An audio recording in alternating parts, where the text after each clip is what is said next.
I think یہ جو supreme court کا فیصلہ آیا ہے پی ٹی آئی کے حق میں، مجھے لگتا ہے یہ ایک سڈن ڈیسیژن، ہم اس کو اس طرح ہم دیکھیں کہ اس کے فیزز رہے ہیں، اور یہ for the last 2 years PTI کی ایک اسٹرگل رہی ہے. That's how they would categorise it کہ ایک اسٹرگل رہی ہے. لیکن جو 8 فیبری کو ہوا، وہ میں یہاں پہ تھی فیبری میں ایز این الیکشن تو آپ ووٹ ڈالنے آئی تھی؟ نہیں، میں الیکشن آبزرور کے ایز این الیکشن آبزرور آئی تھی فرام دا یو ایس. انہوں نے وہاں پہ وہ آبزرورز بھیجتے ہیں، تو میں ایک الیکشن آبزرور کے طور پہ آئی تھی امریکہ کی طرف. جی، اور میں نے الیکشن کو آبزرو کیا اور پولنگ اسٹیشنز میں گئی، اور میں نے پورا سارا دیکھا جس طرح ہوا. اینڈ یہ پہلی دفعہ نہیں ہے کہ پاکستان میں irregularities ہوئی ہیں، ہر الیکشن میں ہوتی ہیں، اٹس روٹین ایشو.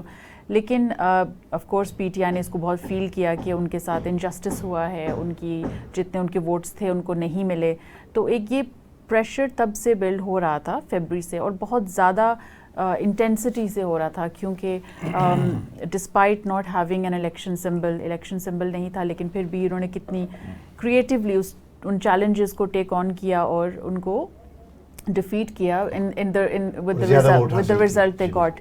اور اس کے بعد پھر جو ایک پروسیسز ہونے چاہیے تھے ان irregularities کو انویسٹیگیٹ کرنے کے، وہ نہیں اسٹارٹ ہوئے، یا سو وہ ایک پریشر بلڈ ہو رہا تھا، اور ایک مجھے لگتا ہے ایک پریشر کوکر کی طرح پاکستان میں ایک ہیٹ بلڈ ہو رہی ہے.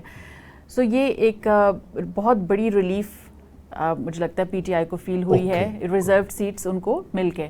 It feels like it's the first tick in the box, کہ ان کو پہلی ایک جسٹس کی کوئی سائن ان کو نظر آیا ہے جو ججز سے ملا ہے. ایگزیکیوٹ ہوگا یا نہیں ہوگا، یہ مجھے لگتا ہے کہ اس میں مشکلات آئیں گی.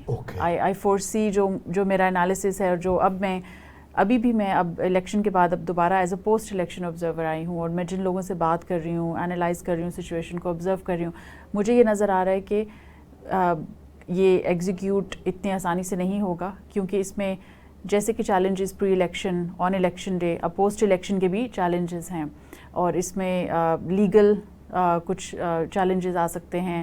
اس میں ابھی بہت سی چیزیں ہوں گی.